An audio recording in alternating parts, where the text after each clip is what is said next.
পেঁপে বাগানে জয়া আহসান লিখেছেন সুখের কথা। বাংলাদেশের জনপ্রিয় অভিনেত্রী জয়া আহসান, তিনি বর্তমানে ঢালিউড এবং টলিউড দুই ইন্ডাস্ট্রিতেই রীতিমতো বাজিমাত করছেন। একের পর এক সিনেমা মুক্তি পাচ্ছে তার। ইতিমধ্যেই তার দর্শক প্রিয় অনেক সিনেমা বাংলাদেশ ইন্ডাস্ট্রিতে রীতিমতো বাজিমাত করছে। চলুন বিস্তারিত সবাই এক নজরে দেখে নেই। ঢালিউড ও টলিউড এই দুই ইন্ডাস্ট্রিতে সমান দক্ষতায় কাজ করে চলেছেন জনপ্রিয় অভিনেত্রী জয়া আহসান। কখনো কলকাতায়, কখনো সিনেমার প্রচারণায়, আবার কখনো ঢাকায় সিনেমায় ব্যস্ত সময় পার করছেন তিনি। বাংলাদেশের জনপ্রিয় অভিনেত্রী জয়া আহসান কখনো কলকাতায়, কখনো বাংলাদেশে, আবার কখনো সিনেমার প্রচারণায়, আবার কখনো ঢাকায় সিনেমা শুটিং এ ব্যস্ত সময় পার করেন এই অভিনেত্রী। তবে কর্মব্যস্ততায় এই জীবনের মাঝেও প্রকৃতি সম্বন্ধে থাকতে ভালোবাসেন জয়া। শখের বশে নানা রকম ফল ও সবজি চাষ করেন তিনি, যা আগেও একাধিকবার প্রকাশ পেয়েছে। বাগান ও কৃষিকাজে তার কাছে যেন এক আনন্দের জায়গা।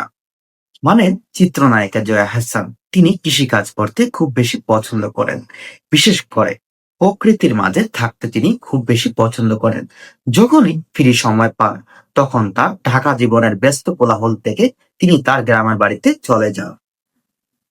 নিজের একটি ছোট ফার্ম হাউস রয়েছে জয়া, সেখানে সময় পেলেই চলে যান তিনি। রোববার সেখানে খামারের কয়েকটি ছবি ভক্তদের সঙ্গে সামাজিক যোগাযোগ মাধ্যমে শেয়ার করেছেন অভিনেত্রী। ছবিতে দেখা গেছে ফুলন্ত পেঁপে ও পিচ পিচ ফলের গাছের পাশে সবুজ পোশাকে দাঁড়িয়ে আছেন তিনি।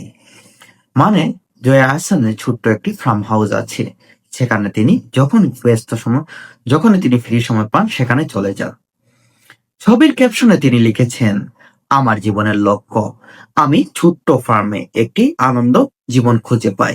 তিনি ক্যাপশনে লিখেছেন তার যে ছোট ফার্মটি আছে সেখানে তিনি তার বাস্তব জীবনের আনন্দ খুঁজে পায়। সম্প্রতি কলকাতায় ডিয়ার মা ছবির প্রচারণার কাজ শেষ করে এবং আজ অর্ধাঙ্গিনী ছবির শুটিং সেরে দেশে ফিরেছেন জয়া। দেশে ফিরে শহরের কোলাহল ছেড়ে সময় কাটাচ্ছেন নিজের খামারে। মানে তিনি তার ব্যস্ত সময় তার যে অভিনীত যে সিনেমাগুলো আছে সেগুলোর কাজ শেষ করে বর্তমানে তিনি তার ফার্ম হাউসে সময় কাটাচ্ছেন। এদিকে বড় পর্দায় রয়েছে তার সবার উপস্থিতি। একাধিক প্রেক্ষাগৃহে এক যুগ চলছে তার অভিনীত সিনেমা তাণ্ডব ও উৎসব, যেখানে তার পারফরমেন্সের দর্শক মহলে প্রশংসিত হয়েছে।